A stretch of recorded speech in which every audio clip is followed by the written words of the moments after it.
Hello and welcome to Netflix versus Cinema, the podcast that goes to the cinema a couple of times a week, however many times it takes us to watch what's in the cinema each week, rates things out of 5, stays at home, watches things on streaming platforms, rates them out of 5, puts them up against each other and sees where our money has been better spent this week. Was it worth getting off our sofas to go to the cinema this week? This week, I think I can confidently say yes. Spoiler alert. My name is Tosin, and I am the host of the podcast. I am somewhere in the UK, in the middle, near Birmingham. And joining me, as always, on the Isle of Wight are Sharon Bollen. Hello. Shaun Harris. Oh, yeah. And joining us from London, it is our London correspondent, Holly Nesling. Hello. Hello. You're looking very, very, I have to say, I don't know, there's something about the light and everything and the way you're sat, Holly, right now that looks very BBC newsreader. Well, I'm slightly less so, as out of view of the camera, I'm also knitting. So Yeah. BBC newsreader combined with somebody's grandmother.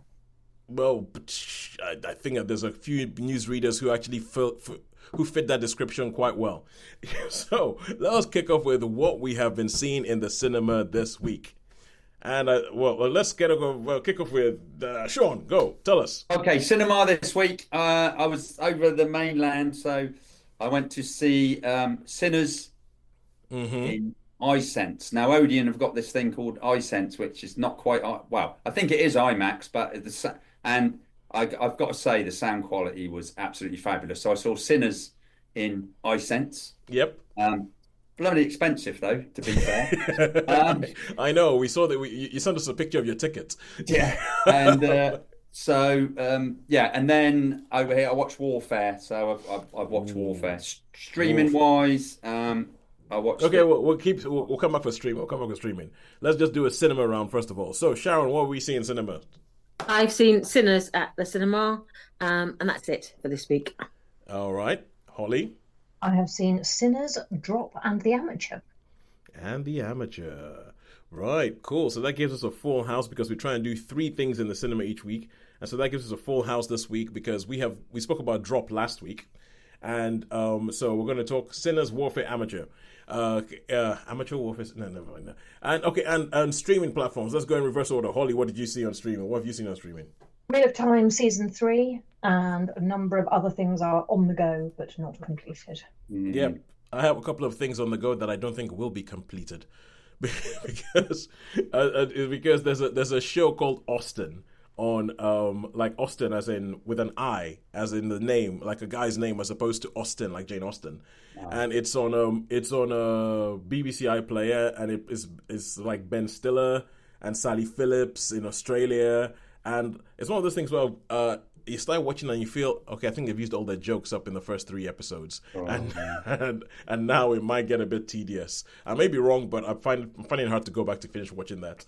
And okay, so Sharon, how about you? What do you see at home? No, I've only been re-watching this week. I haven't watched anything new, I'm afraid. Oh, so what has warranted a rewatch? What has dragged you back in? Well, because it was Easter, I watched The Robe on a BBC iPlayer. Ooh. I thought I have to watch something Eastery, so I did actually watch The Robe and all of it. I rewatched Jesus Christ Superstar because it's like a month. It's got to be watched over Easter, and I also watched a complete palate cleanser of everything else I've watched. A rewatch of Sisu on Amazon. On Netflix. I have still got that on my Netflix list. I still have to watch that. I still have to watch Sisu. All right, how about you, Shaun? What did you see at home? Okay, well, I watched a couple of older movies, which was the last From Paris with Love, an old John Travolta flick, which I hadn't seen. That's quite old, I think, 90s maybe. No, it's the noughties. It's because it was John Travolta when he went bald. Oh, right. And then I watched one called Field of Honor. Okay. The star of it was in. I was looking at the star in it, and I thought I'd recognise him. And it was the guy who played, Under Siege 2. It was the bad guy in Under Siege 2 because I had to you have to look, don't you? Eric Bogosian.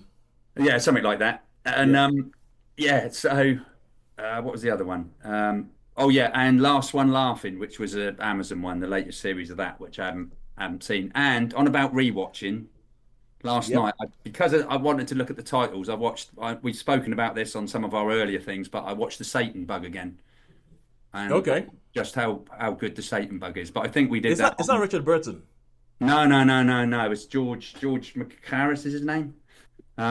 It's an old 60s one, but I think we did it on. Do you remember We Don't Make Them Like It Used to? Yeah, they don't make them like they used to.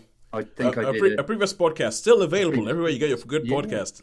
Such they don't make them like they used to. I listened to some of those shows. We did some good stuff on that show. Yeah, there is some good stuff. We did some good stuff on that show. All right, right, and with me, what did I see? Oh, I saw Dying for Sex.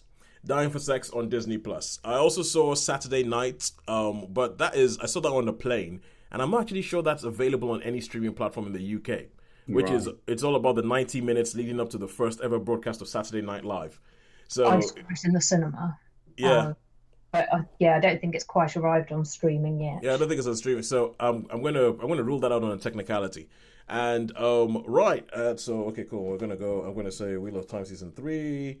Let's go Field of Honor and How do you take a definitive position on things seen on planes? Is it things seen on planes? We're allowed, I think. I think we discussed this a while ago. Well, the things seen on planes, it depends. The way I look at it is like I think things seen on planes will never be cinema because it's going to be very rare for something to be on a plane and in the cinema at the same time. Yeah. Unless, in the old days, it used to be the case. I remember that there used to be times when films hadn't come from America to the UK cinemas yet, where there was like a 3-month gap, and I'll be on a plane watching something on a plane that people hadn't seen in the cinemas in the UK. I think that happened with The Sixth Sense. The Sixth Sense took ages to get to the UK from America. Definitely, films are concurrent in cinema and planes a lot of the time these days. Yeah. But it would have been like it would have been out there for a while. So I think it might happen, but it will be rare. I think it might happen, but it will be rare. I tend to go with if you see it on a plane and it's currently available in the UK on a streaming platform, it's fair game. Yeah, that's it. That's what I was going to say. Watch the streaming things. I mean, I did on one of them watch that one about the Duttons. Is it 1823 or something? I watched the whole. There's I think it's 1883, 1923. Yeah. And so I saw the 1883 Yellowstone with the Indian one. So I figured that counted because it was a stream. Yeah. It's available on Paramount Plus. That's all available on Paramount Plus. All right, cool. So, let's kick off. In the big place this week. The big place we have to talk this week. Let's. Yes, the film that actually made me go I was like, I'm really glad we're doing this podcast, even if nobody's listening. Because after watching this film, I'm like, all right, I need to talk to somebody about this. I really need to talk to someone about this. It is The Big Noise, for both good and bad in cinemas at the moment, and or in Hollywood at the moment, is The Big Noise, and that is Sinners. Ryan Coogler. Now, all four of us have seen this, and I know I could talk about this film for ages. Essentially, I could talk about this film for longer than the film lasts. Quite frankly, I could talk about. So I'm gonna put 10 minutes on the timer for us to talk about this and see how we do. I'll see how we do.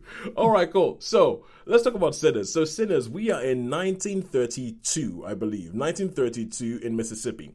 And when the film kicks off, the first thing you see, it's 1932, so slavery has been abolished, but plantations still exist. Black people still work on the plantations. A lot of them, they can't really get out of that work. So it's there's a whole thing in the film about how they live on the plantations, they pay plantation money, not actual dollars, that can only be spent on the plantations because that's how small their world is. And you have these two brothers, played by Michael B. Jordan, who are called Smoke and Stack. They're called the Smokestack Brothers. And they come back from Chicago. If you know your history, 1932, Chicago, you can Prohibition. Prohibition. You can guess where they got employment in Chicago. But they come back into town and everybody's like, oh my God, the Smokestack Brothers are back. And they buy this building that they're going to turn from some sort of mill into a juke joint. So drinking, music, dancing, sweating on each other. What's that? Gambling. And as the priestess at the beginning sweating on each other, which I thought was such a brilliant turn of phrase. It's like just going to be going there sweating at each other. I was like, oh my god, I love this. And so they get this together and everything like that, and you get to see a little bit about the lives that they left behind, the sort of like other halves that they left behind in Mississippi before they went up to Chicago, but decided to come up to Chicago to make something of themselves. So far, and that's what happens, and the film builds up, and they have a cousin who's called Preacher Boy Samuel, who he has a gift for music. He's really, really good at playing the guitar, but his dad's a preacher, and obviously, as it has been throughout the whole history, for some reason, the church is against any of that music that people can dance to. and so his dad has an issue with him about that, but everything builds up to the opening night of the juke joint that the brothers have. The brothers are going to have the opening night of the juke joint, and they are getting people in, and the first half of the film is really about them building up and getting everything towards the juke joint. And if this one has been described as a horror movie, and it's a kind of film that it would be great if you would go in not knowing anything about whatsoever, but I feel like you've got to give people a hook to get people into the cinema, so you can't tell them nothing. So it is a vampire movie, and it is about vampires attack the juke joint on their opening night. And that is the basic thing about the film. Now, I loved it. I'm going to go ahead and say I love this film. I think I actually sent you all a message that says, in capital letters, this film was made for me. But but with that being said, let's go and let's see, what did you guys think before I can't be stopped. I'm just rambling. Sharon, go. Well, yeah, took me by surprise because I had, you go into it, you've seen the trailer. I don't like seeing trailers because they give too much away, but no. Nowadays, yeah, they definitely do. Yeah, I thought it was visually, I thought it was stunning, actually. I thought it was top-notch visuals, the clothes, the look, about it, very stylish. Yeah, and then there's the elements that sort of these threads that draw together, like the sort of sort of this folk mythology that's sort of built up around the use of music. Yep. And then you see that how they use music, because in some places in Britain, you've got places where they're called like very thin. They're thin because the barrier between the worlds is wafer thin, and you can almost touch. And so they're saying the music is what creates this thinness, so that you can see the past, the present, the dead, and the living, and the other world. Oh, and sort of, as in, heaven or hell or whatever. But you're alluding to my favorite scene in the entire film. But the sort of the barriers between these sort of realities thins with certain music, and we see a scene where sort of the past, the present, the mythology, sort of the reality blends and merges, and basically has a party. Honestly, and I think the use of music in it was just like out of the world, because I'm a folkie, and so because I was thinking, I appreciate sort of bluegrass music, and I appreciate blues, and I appreciate it, but I don't love it. And then they started doing some folk things. I'm like, I love folk, and so some of the folky numbers, I was just like, yes, you're speaking my language here. So yeah, the music really does draw you in. Yeah, I would agree with that. And I'm slightly embarrassed to say, but when you start talking about that scene, I start getting goosebumps, quite frankly. Anyway, so Shaun, what did you think? Okay, yeah, I mean, I love this from the get-go, as I say, and like Sharon says, visually, it was absolutely well, the sound and the visuals were like right from the very beginning, and also they 100%. They touch on the Native American thing as well at the beginning, and it's like. Yeah, so it starts off. I thought, "Whoa, this is a great start to a movie," and then it just gets like I was totally immersed in the whole the whole movie, and I was trying to I'm just going to enjoy this. I couldn't pick up anything that was me huffy puffy.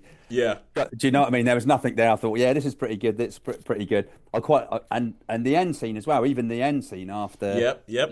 That was with the bar rifle and the Tommy gun and. It's just like that was just so cool. That was like when I was like, oh yeah, especially because when change the magazine with the drum magazine with 50, and then he puts in a stick magazine. I'm like, oh man, this is totally. I totally love this.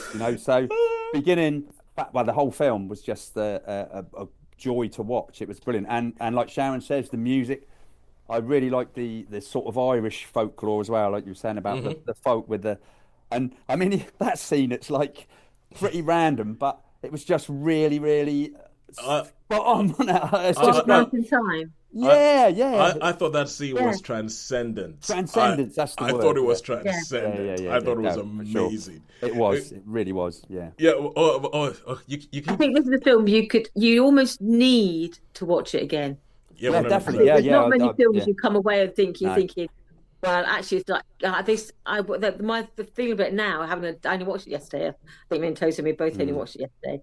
But it's one of those ones that, like, now I'm thinking I could do seeing that again. I feel like I missed probably a lot because your eyes are just like, what's going on? Yeah, And visually it was terrific. I could describe it as like mayhem and carnage. But it was everything rolled into one. Your eyes are just like.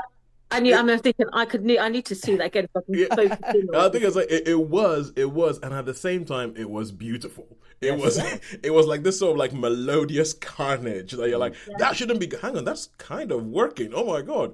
And I think it's right from the very beginning. Like, Shaun, you mentioned about like when it's about Native Americans, and they're talking about like folklore, and they say they're like, like these people call it this, the Native Americans call it this, and then when they go in West Africa, they call it this. I'm like, yes. Yeah.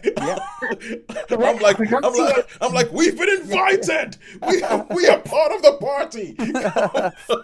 Yeah, So I thought it was absolutely beautiful.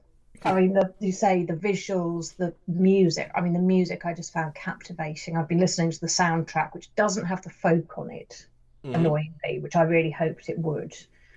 But it's just beautiful music to listen to. Yeah. And I was tapping my feet throughout.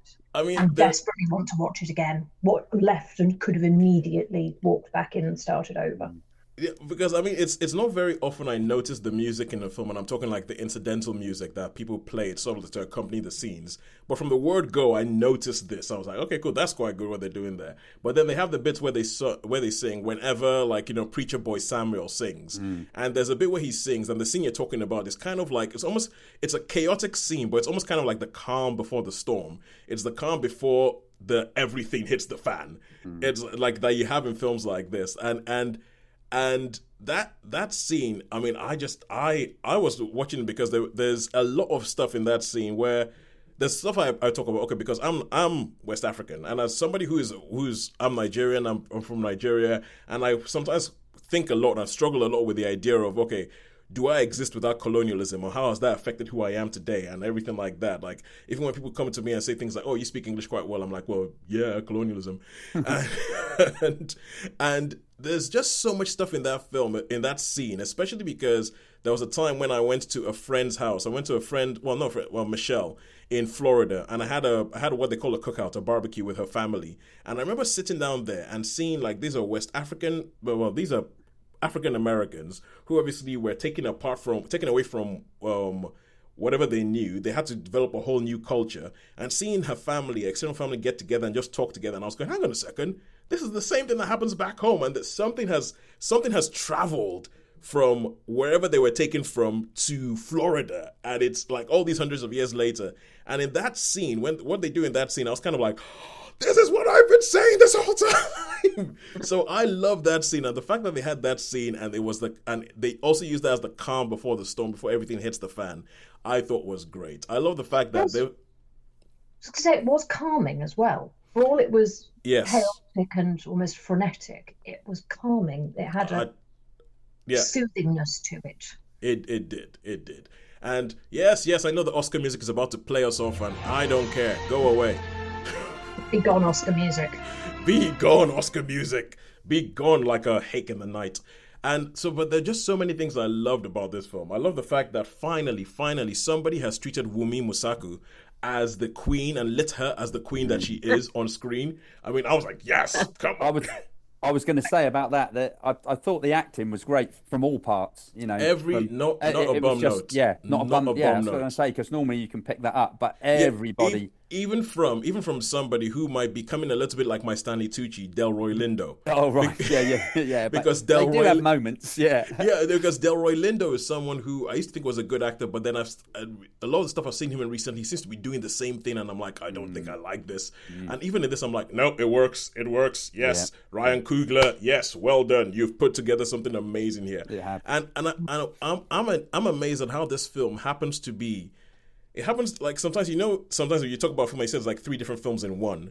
And this film is kind of like 3 different films in one, but it manages to mesh them all together. It's like a Prohibition era gangster story. It is a vampire movie. It's kind of like a black person revenge fantasy, all at the same time, because there's and then the metaphor of the whole film of how black people are building something up, and then all of a sudden these people come and like saying almost like, for me, and this is where I'm going to get a little bit deep, and apologies, Shaun, I know that this this might get on your nerves, but it's like the metaphor of almost kind of like seeing colonialism and appropriation as so like vampirism, just coming and sucking on the blood of like everything that these black people have built up. I was like, this is working. It is not preachy. It is actually, the metaphor holds up. And the fact that as Shaun was saying, even by the end, when they have these things that happen at the end, you're still like, yes, go for it, yes, come on. Yeah. Even if you remove the word colonialism, I agree with your point about colonialism, that society in Southern America in the 1930s was, with the former plantation owners who are still the plantation owners, it was ultimately a parasitical 100% existence. 100%. And where it was necessary for their life to continue, for the former slaves and land to be, they called it sharecropping, didn't they? And to have everything taken from them. Yeah. Sharecropping was basically the same system that was existed pre-slavery. It's just you just were paid nominally by these sort of wooden coins that you could only spend in the plantation shop and that sort of thing. So you still had to meet your quota. It's just they just called it a different name. Yeah, and because it was kind of like there, you're free, but we don't have any job opportunities, so you just got to do what you've been doing. Yeah, you got to be reminiscent of I can't even think what I was reading or looking at earlier on, something with they created taxes that you had to pay for work that they paid you to do. So you did the work, were paid by them, and had to then pay taxes back to the person for whom you had done the work, who had given you the money. And you look at that and just think, oh yeah, that's not nice model, is it? But I think the really old booklets, I think they call it the deducts. They call about those damn ducks, and it's like because there are always deductions from your wages, so that you would never ever come out ahead at the end of it. I'm trying to think what the book is. It might have been Freedom Road or something like that, but I read it when I was very young. But yeah, they one of them was like going about, oh, those damn ducks. I can't get away from those ducks. And and I will after this I will stop, and then we can give star ratings.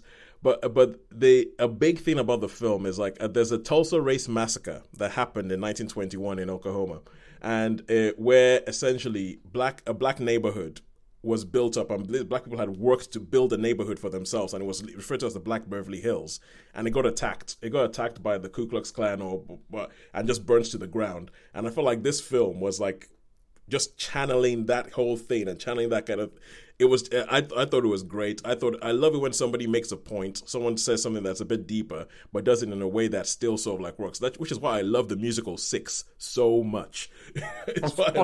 Possible sequel? Do we think possible sequel? I think there could be a sequel. I don't know how. I'd be sad if there was, because I loved it so much. I think it couldn't match it. Yeah, I think. I think it's Ryan Coogler. Sorry, what was that, Sharon? I wouldn't want a sequel. Yeah. I always think it takes something away. It rarely ever adds anything. At the moment, I would say I would not want a sequel. The thing is, Ryan Coogler, he has hardly put a foot wrong in his film career. So if he thinks that there's something to say in a sequel, because I get the feeling like he has a lot to say in this film, but he doesn't fully go into it. That's it. He doesn't fully go into it. So I feel like there's more that he has to say that you could possibly. I mean, you've got a lot of years between things to deal with, haven't you? There. Yeah, you do. You've got a lot of stories to. You do. Doesn't have to necessarily be. Yeah, and I'm gonna use that as a way to sort of segue into star ratings, and this is one of the. And this is part of the reason why for me it's just shy of a 5. It's just shy of a 5 because there were questions I had when the film ended. Like, not about the wider thing, but just about, like, the plot things. Like, there's a couple and their daughter plays a big part in this story. Like, their daughter plays a pivotal part into some things kicking off. Their daughter plays a pivotal part. And I'm kind of like, well, what happened to their daughter? I want to know what happened to their daughter.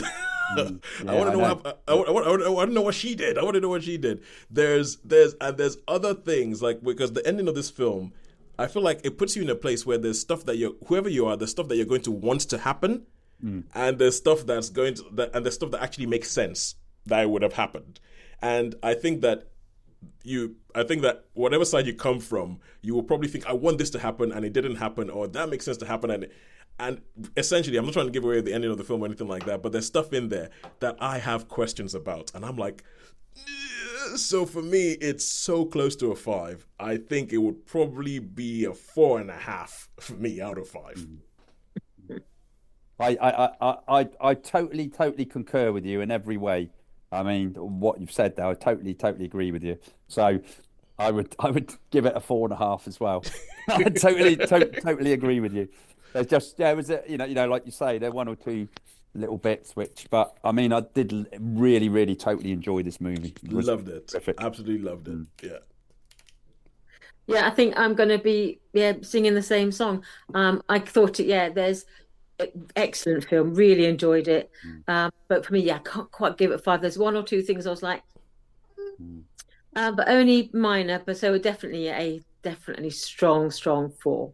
Yeah, well, I think that they're very nitpicky, but the thing is, the film is so strong and stays in your mind so much. That's why even the nitpicks, again, isn't it? Yeah, the nitpicks are still there. Right? Sorry, Sharon, Holly. And I think I'm exactly the same. Is it like the most amazing 4, or is it a 5? And I think it's a very high 4, but I might actually, for the sake of scoring systems, give it a 5, because that then between us lifts it up on the average score to a little bit better. I'm breaking the rules for this film because this film breaks a lot of rules anyway, and I'm allowing half scores. In which case, 4.5. In fact, if I could go for 4.9, I would go 4.9 stars. Yeah, Phil. Okay, cool. So that is I think we can all heartily recommend that you watch Sinners. Great film. One of my favorites.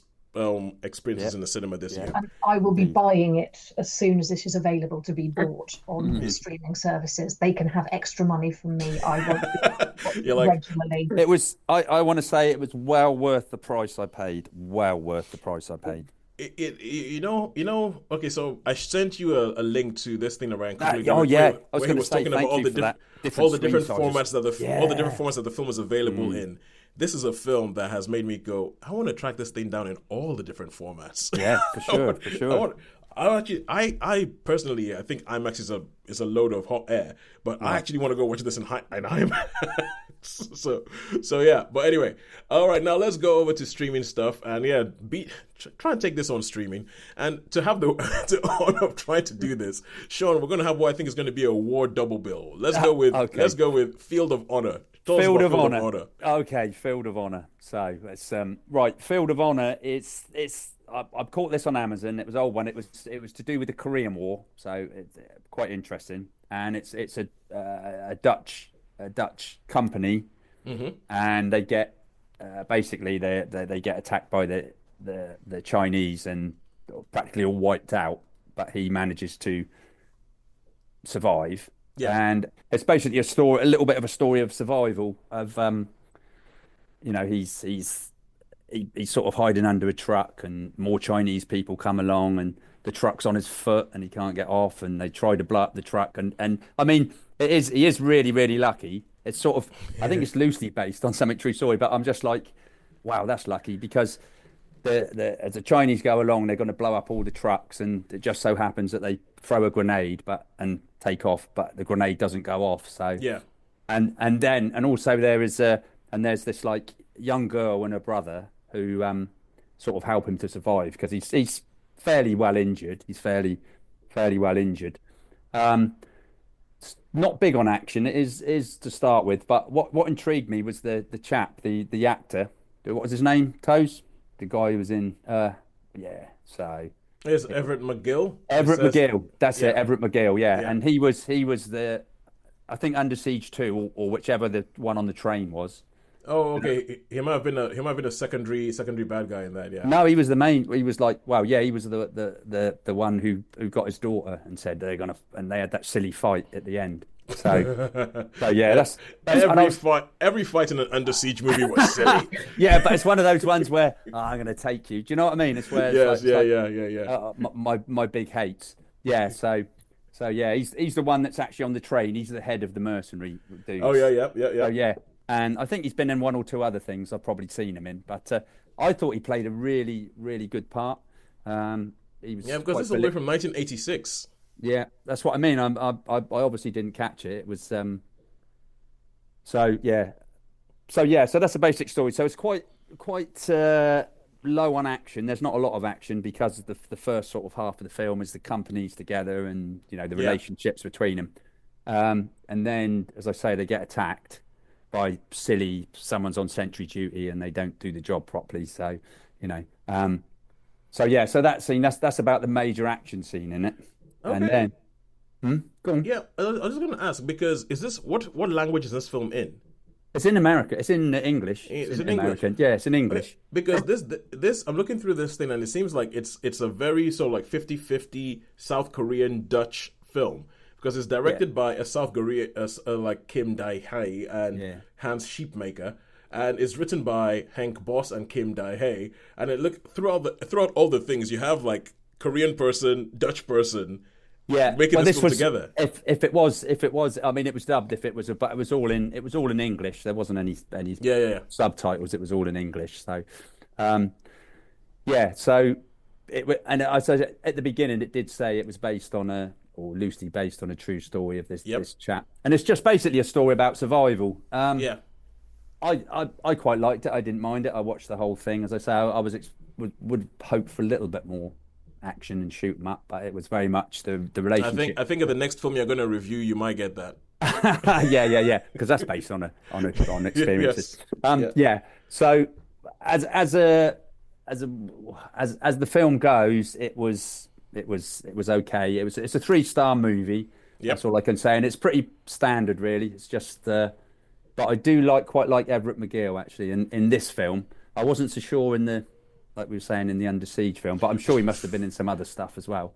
Yeah, come on, yeah. Under Siege was never nobody's shining moment. Although Gary Busey in a dress. I mean, that was the first one, wasn't it? That was the first one. Yeah, that was the first Gary one, Busey in the dress and Tommy Lee Jones being a rocker. I mean, you got to give them props for that. All right, cool. So that is 3 stars for Field of Honor. 3 stars for Field, yeah.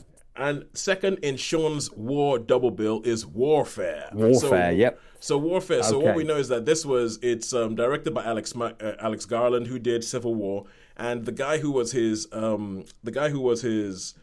technical consultant on war in that were essentially, this is based on a survival of that guy and his troop when they were in a war. I can't remember which one it was. It was definitely in the Middle East. But Shaun, I'm going to shut up and let you talk me because you've actually seen this film. So yes. Okay. So this at the start of the film, it says this film is based on experiences. So it's people's experiences rather than how it all panned out. And as I say, when there's a lot of explosions, you see people with concussion, people with, and I don't normally jump in movies. Oh yeah, there is. Yeah, I jumped at this one. In one point, I jumped. I was like, whoa! It was a noisy point, shall we say? But it's really, really bloody, and it's incredibly. I think it's incredibly of an experience of war, because it's not like they're not like taking back, they're not taking ground, they're not doing anything like that. It's just the people, and it very much focuses on each of the individual characters. There's wounded ones, and there's I mean, I think the word. I mean, I've just seen the trailer for this, but the word that came to me from the trailer alone was visceral. Yeah, really, very much so. Yeah. I mean, we were talking, like it feels like it just throws you straight in there. It throws you straight in there. Says, get on with it. I mean, we're talking, limbs flying and like trying to. let's put it this way. It's like similar Black Hawk Down. Yeah. Like Black Hawk Down. When I saw Black Hawk Down, I thought it was sort of quite glamorized, quite, Yeah. I mean, it was great. It was good on action, but don't know, just a bit. Whereas this is much more, like you say, visceral. Lots of. And I really wait. What's his name? Is it who's the Will Poulter? Will Poulter. Do you know what? Yeah. I've seen him in. He was in Chicago. He was in Death of the Unicorn. Yeah, he was in Death of the Unicorn. He was in Detroit. He's very, very versatile. Because the first time I saw him, I think was a film called Voyage of the Dawn Treader or something like that. And yes, the Narnia movie. Yeah, the Narnia movie. Yeah. Anyway, he's absolutely. Pardon? What was that? Eustace. Was it Eustace? Yeah. Yeah. He has a very odd face, and I don't mean that badly. But his eyebrows, he's just got these really eyebrows. But he's so versatile. I mean, he played that nasty, nasty cop in Chicago. Detroit. Chicago, Detroit, just across from each other, I guess. But anyway, let's get back to Warfare. Yeah, Warfare, really, really good movie. And as I say, it shows that, as I say, when it focuses on, because people are going to get concussed, aren't they? If there's big explosions going off, and they're going to have that strange stare and, hey, you okay? You okay? Yeah, I'm with it. And, they're like, hey, what's going on? And then you've got the medics and I did say, I went to see this with Happy John. He got a little bit confused with all the different call signs, like, oh no, Charlie, we need the vac, we need this, that, and the other. And I said to him, oh, they'll be wanting morphine soon. I said, I can't understand when. And then he goes, oh yeah, get me morphine, help me, and they're trying to search around and scramble around and stuff. So really, really well acted. And as I say at the end, which I quite like, and they did it with Lone Survivor and a few others, is you actually see the people who survived. From the people, the people who went through it. All the people, and they're talking, and you can see they actually show scenes where the guy comes out and he says, "This is what happened here. I was here, blah, blah," So it's really, and I think, as I say, as a real life experience from the soldiers' point of views, I do have to say that it was really, really good. It's been lucky as well. So I would recommend this film. I don't know, as long as you don't mind lots of blood and limbs and probably language. A lot of language as well. Not that actually. It's funny. I'm thinking of that. Probably not so much in the language, but it is there. But it didn't come out. Like in some films, it's like, it comes out. It didn't. You didn't really.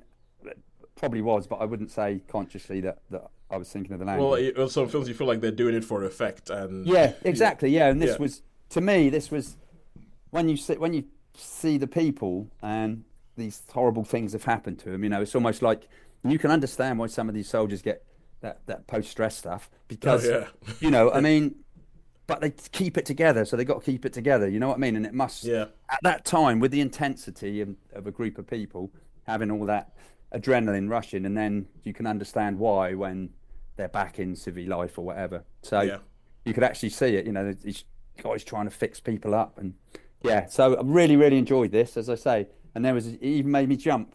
He even got a jump, which doesn't normally happen. So it sounds like they have actually achieved what they wanted to do, which is they wanted to throw you into like a war battle and say this is how chaotic it is. This is what it's like, and it sounds like the fact that they made you jump seems like they achieved. But how many stars would you give it? 4 stars. 4 stars. Yeah. 4 stars for Warfare. And speaking about Will Poulter, the first time I ever saw him was in a long defunct Channel 4 sketch show called School of Comedy. And the idea behind it, the idea behind it was that it was a comedy sketch show but done with kids. And he was by far the standout. And Holly, I'm not sure whether you said he has a weird face or an old face. Weird, yeah. But the thing is, like, odd. I think odd. Weird is unkind because I don't. It's an unusual face. There's something about it. I think he stands out, and I think he was the standout in that show, and he seemed way older than his years. And I think it's I would using whatever word you want to use, or as long as we make it clear that there's nothing bad meant by this, whether you want to say weird, odd. I think he has something similar in his face to Benedict Cumberbatch, because Benedict Cumberbatch does not have an average face. Whichever way you want to put it, he doesn't have an average face. He is not stereotypically good looking. I can't imagine him being a matinee idol in like the 50s or something like that. But you will remember that face. You will remember that face, and it will stand out when it comes out. And I think Will Poulter has a very, very similar thing. Right, anyway, let's go on back to streaming stuff and let's talk Wheel of Time Season 3. Come on, Holly. It is your time. This is your Sinners. Well, though, to be fair, Sinners also a thing of great joy to me. So really, it's been a good week all round. Yes. So, Wheel of Time Series 3, the very basic backstory for Wheel of Time is that it's set in a fantasy universe that has some similarities to ours, but where some members of the population, both male and female, can channel what is called the true source, a form of magic, and in different ways for men and women. And many, many moons ago, something happened that led to a contamination of the male part of the source, which means that male channelers are destined to go mad.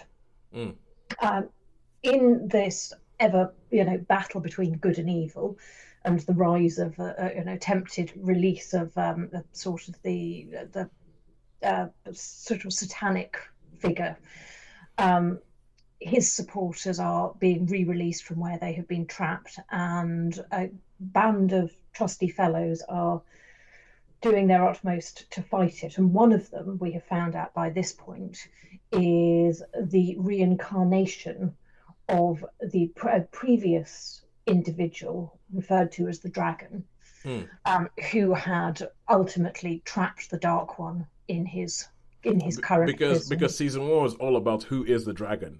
It was indeed. Yeah. So by now we found that out. Was the dragon figuring out, Rand working out a bit more about who he is, whilst being guided by Rosamund Pike's character and Aes Sedai, their form of I suppose their grouping Jedi of magic women in the current age, and she is helping Rand because traditionally they would not support. They would look to remove access to power from men because they'll go mad and do something dreadful. At the same time, Rand's friends are hanging around with him. One who has developed a connection to wolves, another who has developed different alternative connections, and two female friends who are, it becomes three, who have the potential to be great Aes Sedai in the future. So this series looks at the different paths of the different characters, allows more separation out into three different directions, with Rand working out who he is, Perrin of Wolf connection going back to his own roots, and the others trying to do what they can to battle evil in different environments. And you see the main thread being Rand learning about who he is and his own power. Again, aided by Rosamund Pike. The cast overall is fantastic. The cast is massive, and I feel like the lore is also massive. And so it's very difficult to provide an effective summary of it. And the books are massive. I've started rereading them, and I'm now 8% through all 15 or 13 of them, because I bought it all on Kindle. So I'm now on the second. On a bookshelf. It's on my Kindle. Yeah, well, exactly. I think I got rid of my real versions of them because I couldn't manage the storage space. So this excellently cast film with an epically sized cast and complex characters is based upon this series of books by Robert Jordan, which began as being meant to be 10 and ended up as 13, and he died part of the way through, leaving his notes to be finished by Brandon Sanderson. The series can obviously not do full justice to the books, where I believe there are 2,900 and something individually named characters, and the series is not trying to achieve this. And yet when you try to remember who everybody is, you go, oh yeah, that makes sense. But it is a very effective adaptation that manages to keep true to the books and to the majority of the core storylines. And whilst there are deviations, they are generally done to maintain some of the plot points and to stop it becoming the world. And to make it clearer for people who are not sitting down reading a book with a notepad beside them.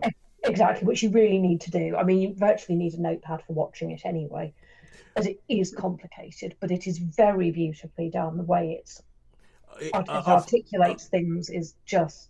I haven't watched a single minute of this show, but from what I hear, everybody keeps saying that it seems to just be getting better and better with each season. It is. It really is. Because the series 1 I was a bit meh about.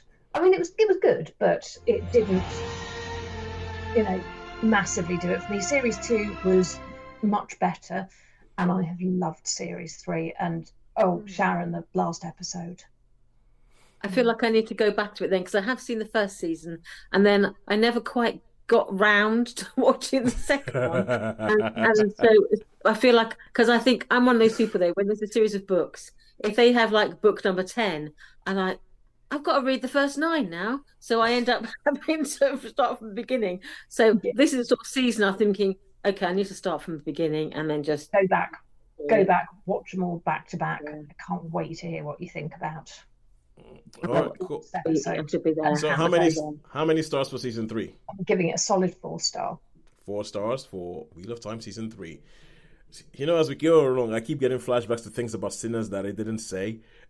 We'll have to do another one, won't we? We should do a little extra sometime. Things I'm like, I just had the one word, one phrase came to mind. Tribal marks. I was like, oh my god, tribal marks. But yeah. Anyway, if we all managed to watch it again on streaming / in the cinema, then I think we deserve another revisit. Go around at it. Can I just ask Toast to go back on that? Has it been received well in most quarters? Because I mean, it has been received very well in most quarters. Good. I think universally, there's universal acclaim for it critically. Oh, brilliant! And I think the big thing was that Variety ran a story that said Sinners makes 60 million in its first weekend, and everybody's thinking, oh my god, it's not a Marvel movie, it's not a Star Wars movie, it's not a franchise movie, a non-franchise movie, an original film, original idea, making 60 million. It's great. But what Variety put in their headline was like, but seeing as it costs 90 million, it's still a way off before it makes a profit. Yeah. And there's been a massive backlash against Variety for this, and everybody's been tweeting going, "What the hell is wrong with you? This is an amazing story. Cinema is still alive. Things are getting back. People are going to watch things that is not just sort of like people in spandex, and you can't be happy. What the?" And essentially, everybody's just sort of yelling at Variety. And but I read an article where somebody was saying, but that might be what Variety wanted, for everybody to yell at them. But yeah, Sinners is being very, very well received, and it's doing well in the box. It's doing well in the box office. It's got 8.2 on IMDb. Wow, that's good. Yeah. And what's his name? Michael B. Jordan is definitely a movie star. I mean, definitely, yeah. In addition to being a co-owner of Bournemouth. Yeah. Thank you. Yes, I had a note I had to mention that I knew Shaun had to see it because Shaun had to go support his boy Michael B. Jordan because Michael B. Jordan owns his football club. Yeah. I did not know that. Also, the Cherries, that's it. I was trying to remember Cherries. I was trying to remember what the nickname was. I was blanking on it. But anyway, let us go back to cinema. Let's talk The Amateur. Rami Malek trying to have more than one expression on his face. Yes. Holly, tell us about this. Premise of film. Rami Malek works for probably the CIA as an analyst. He's very, very techy, but he is not, he's not going to be going out punching people. He likes his machines, and he's very logical, and would probably be defined as autistic. Very nice chap, very happily married. Lovely wife, also works for the CIA. Is Rachel Brosnahan? Of course, she's lovely. Yes. The marvelous Mrs. Mason. Beautiful as always, constantly, because she is just beautiful and marvelous. She's amazing. She is not in it that much, I'm afraid, because very early on in the film, she's off going to London for a conference. She gets fridged. She gets fridged and is taken as a hostage whilst protecting somebody else, and lo, she is killed.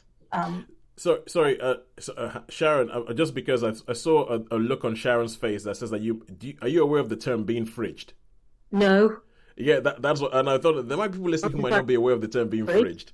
Okay, so this term comes from I think it was probably the early 80s or something like that, but there was a Green Lantern comic in which the Green Lantern is seeing somebody, and he gets back home and finds out that someone has killed his girlfriend and shoved her in the fridge.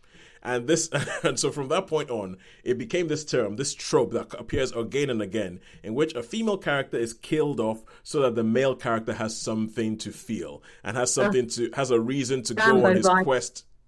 Yeah, exactly. Yeah, and you see it over and over again, where it's like, we're gonna hire this amazing actress. Oh, she's so talented. We're gonna fridge her, so that the man can spend the rest of the film moping about how wonderful she was and everything like that. So yeah, Rachel Brosnahan gets fridged. Sorry, Karen Holly. So he goes off wishing to seek vengeance upon those who were responsible for her death, and he goes to the CIA and says, "Please train me to be able to, go out and take them out." And they're like, "Yeah, you're not going to be any good at that." Unsurprisingly, and he's like, no, please, can I, please let me, so they sent him off to be trained by Lawrence Fishburne, as you do, who concludes very rapidly that he is in fact no damn use at fighting and things, and they've all established the one thing he is really good at is tech. So off he goes as his CIA analyst self, very techie side of the analysts, round the world, using his abilities his natural skill set to hunt down the people who are responsible for his wife's death. And it is there is action and violence and spyingness and some moderate levels of flashing lights. Rami Malek manages maybe 3 facial expressions, which is good going for him. And low stuff happens that is actiony, and vengeance is wrought, as is visible from the trailer, including some rather marvelous explosions and things. I mean, some of the ways he deals with people are quite creative, and you have to give them a nod for that sort of. Well, a couple of weeks ago we reviewed A Working Man, and Shaun reviewed this, and I was kind of like, once you see the poster, you're like, that has 3-star written all over it. If this film achieves everything it's going to achieve, it's going to be a 3-star film. When I saw this film, when I saw the poster and I saw everything about it, I saw the synopsis, the thing that came up in my mind over the poster was, Shaun is going to hate this. I was debating whether to go and see this. Actually, I probably would have done, but I just didn't sort of really get round to it. So. Oh no, Shaun. I think. Okay, we were talking about your 1-minute rant, which you put up. Oh right. Oh yeah. I think this would have given you a 1-minute rant. I think this film would have had so many things, and you'd have been, what the? How the? Why would you do that? I without watching this film, I feel like this is that kind of film. It is a solid 3-star film. Yeah. It is thoroughly watchable. I didn't love it. Cinema buddy Steph really, really did. Okay. She felt it did exactly what it set out to do, which I think we both agree on. I just don't think I was hoping for it to be a little bit more clever than it was, and it's not. But that's fine, because I don't know why I was expecting that. But when expecting it to be exactly what the poster tells you it is, you will be happy, and you will get a solid 3-star film. Which, as I increasingly say, is what we should expect most films to be on the basis of a normal distribution. Yeah. It's a bit like what I'm expecting The Accountant 2 to be like, which is coming up, which is exactly that. Which, I mean, The Accountant 2, I'm kind of looking forward to, because I think at the moment, cinema is renormalizing to pre-COVID kind of things, because there's some films I've been to go see, and I've been like, hang on, there's actually quite a few people in here for a film that I didn't think was that, like, I mean, when I went to see Drop, there were quite a few people in drop watching drop on a Tuesday night, on what looked like, maybe a date night or something like that. And I was like, this is good. It means that for like almost like a mid-level film, people are showing up for it again. And I feel like things like The Amateur and The Accountants too, I think they're that kind of mid-level film that I think I personally have started thinking you only ever saw on streaming anymore, because The Amateur has, in addition to Shaun will hate this, I was expecting to see Amazon original on the poster for that film. Frankly, it does have an Amazon original feel to it. It really does have that kind of feel to it. Okay, but anyway, now to the final thing this week, we're going to talk about dying for sex. We are dying for sex, and this stars Michelle Williams, and it's based on the true story of a woman called Molly Rockon, I think it is, and she and a friend of hers started a podcast because she was diagnosed with cancer. So she was diagnosed with breast cancer. She went through treatment. She had a mastectomy. She had her breast reconstructed. And then a couple of years later, she has this pain in her hip, and she goes back and they tell her, "Oh my God, it's the cancer. It's back, and now it's in your bones. And essentially, there's no two ways about it. It's incurable. You're gonna die." And in the run-up to her death, they recorded a podcast called Dying for Sex, because what she did is when this came back, she thought, okay, that's it, I'm going to die. I'm tired of having an unfulfilled life. She was married to somebody who was nice enough, but, well, in the TV show anyway. Okay, I'm switching to the TV show version. That she's married to somebody who's nice enough, played by Jay Duplass, but is very kind of like just nice. It's very nice. He had the feeling that he doesn't really listen to her. Every time she says, "This is what I want," he has a reason of saying, "Oh no, that's just the medicine talking." And there's this whole scene where she goes like, when he heard that her cancer was back, he looked excited because he's really, really good at being organized, and you can tell that he was really, really good at taking care of her. And you get this feeling that taking care of her while she was ill kind of gave him purpose, but she wants more than that in life. And she decides that, well, apologies, Sharon. She decides, look, I've never had an orgasm, and that's what I want to do before I die. And so she goes off, leaves her husband, but she stays on his insurance because she needs the treatment and everything. And then the show, and it just sort of like, it chronicles her just going on all these sort of sexual escapades because she's just trying to get all these things done before she dies. And it's about her best friend, who is an actor who pretty much gives up her life to help her friend achieve what she wants to do before she dies, because her friend goes, "I don't want to die with my husband, I want to die with you." And so she sort of like gives up her life, and she gives up her life, and she's the one who recorded the podcast with her and everything, pretty much gives up her career to look after her friend and to organize all of her friends' like chemo appointments and all that kind of stuff.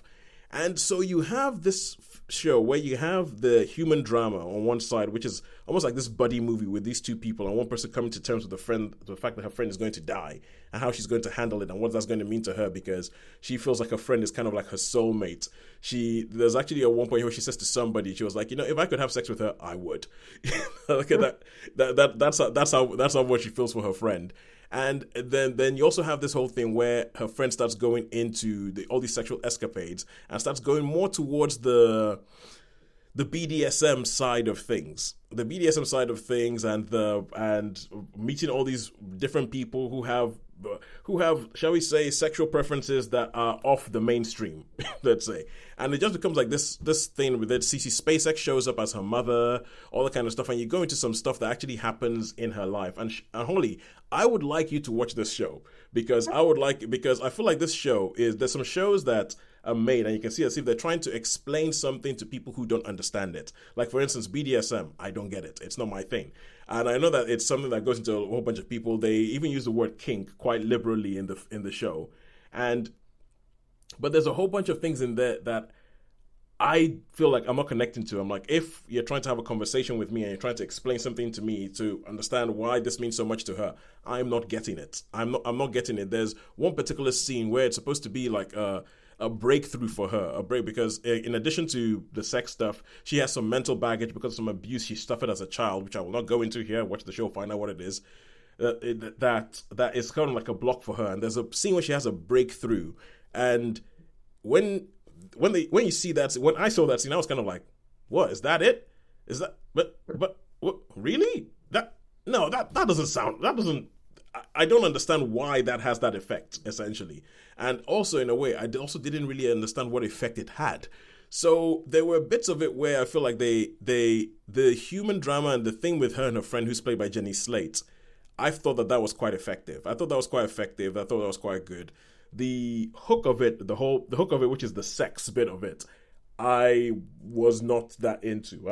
I didn't understand how it was. And I feel like because the people who went through this were involved in it, so her surviving friend was involved in the show, I feel like there's a bit where they've gone for a decision to not Hollywoodize it too much and not give it the weepy treatment too much, but which is admirable, but at some point it just kind of the story doesn't hold together. So all in all, I would give it a 3 out of 5, but I think that mileage may vary. I'm pretty sure mileage would vary depending on who you are, and wholly because I feel like you are a bit more open-minded about these things than I am. Not to say anything about your personal life, but you know something? Of course, you went to university together, so I mean, yeah, we did go to university together, but I'm not making any expressions on Holly's personal life. I will watch and I will feed back. It would be interesting to see whether it's just something I don't get because I'm stuck in old ways and the world is moving on without me. All right, so that is the end of our reviews for today. The only question left to ask is, who do you think has won this week? I think it's cinema. Cinema. Of course it's cinema. Cinema aced it. Of course it's cinema. Go get in the bin streaming. It's like, yeah, you don't get no IMAX screens. You don't get Sinners on the IMAX screen on streaming, do you? Yeah, take that, Netflix. But cinema is one with, I think Sinners pulled it out because apart from that, we had Warfare 4, Wheel of Time 4, The Amateur 3, Dying for Sex 3. Yeah, so Sinners pulled it out of the bag for cinema this week. In more ways than one, it is the savior this week. So until next week, when I don't know, we'll probably still be talking about Sinners and and ignoring whatever it is actually gets released in cinemas next week. It's a goodbye from me. It's a goodbye from me. Bye from me. Bye from me. Thank you for joining us. Continue the Sinners talk. Find us on Twitter, Netflix via Cinema. As you can tell, I have loads more to say. Thank you.